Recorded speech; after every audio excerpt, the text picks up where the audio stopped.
சவுக்கு சங்கர் மீது அடுத்தடுத்த வழக்கில் கைது செய்யப்பட்டு வரும் நிலையில் லஞ்ச ஒழிப்புத்துறை வழக்கு பதிவு செய்ய வாய்ப்புள்ளதாக தகவல் வெளியாகியுள்ளது. ரெட்பிக்ஸ் யூடியூப் சேனலின் பெண் போலீசார் குறித்து அவதூறு பேசியதாக சவுக்கு சங்கர் மீது வழக்கு பதிவு செய்யப்பட்டு மே 4 தேனியில் வைத்து கோவை சைபர் கிரைம் போலீசார் கைது செய்து சிறையில் அடைத்தார்கள்.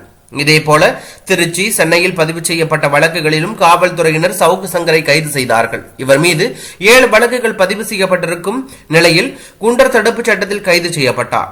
திருச்சி மாவட்ட டிஎஸ்பி யாஸ்மின் கொடுத்த புகாரின் அடிப்படையில் சவுக்கு சங்கர் மீது மாவட்ட சைபர் கிரைம் காவல்துறையினர் வழக்கு பதிவு செய்து கைது செய்தார்கள். இந்த வழக்கில் ஆஜர்படுத்தப்படுவதாக கோயம்புத்தூரிலிருந்து சவுக்கு சங்கர் திருச்சிக்கு அழைத்து வரப்பட்டு திருச்சி மகிழா நீதிமன்றத்தில் ஆஜர்படுத்தப்பட்டார். அவரை போலீஸ் காவலில் 7 நாட்கள் எடுத்து விசாரிக்க காவல்துறையினர் அனுமதி கோரியிருந்த நிலையில் ஒரு நாள் மட்டுமே நீதிபதி அனுமதி வழங்கினார். ஒரு நாள் போலீஸ் காவல் முடிந்த நிலையில் சவுக்கு சங்கர் மீண்டும் நீதிமன்றத்தில் ஆஜர்படுத்தினார். அப்போது நீதிபதி உங்களை எதுவும் டார்ச்சர் செய்தார்களா காவல்துறையினர் என விசாரணையில் கேட்டபோது இல்லை என சவுக்கு சங்கர் பதிலளித்தார்.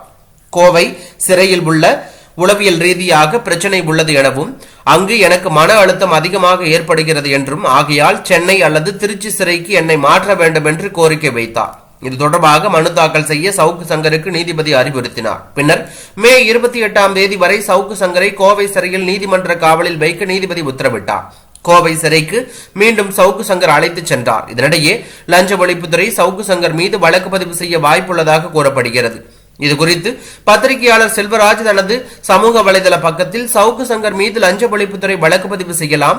சவுக்கு சங்கர் தனது நெருங்கிய நண்பர்கள் பெயரில் வாங்கிய பினாமி சொத்தின் அடிப்படையில் 2 ஆண்டுகளுக்கு முன்பு பணியிலிருந்து நீக்கப்பட்டார். இந்த நிலையில் வருமானத்திற்கு அதிகமாக சொத்து சேர்த்த வழக்கை லஞ்ச ஒழிப்புத்துறை பதிவு செய்யலாம். லஞ்ச ஒழிப்புத்துறை அதிகாரிகளின் கூற்றுப்படி எந்த ஒரு அரசு ஊழியரும் ஓய்வு அல்லது பணியிலிருந்து VRS பெற்று 5 ஆண்டுகளில் அவர் மீது வருமானத்திற்கு அதிகமாக சொத்து சேர்க்கும் வழக்கு பதிவும் செய்யலாம்.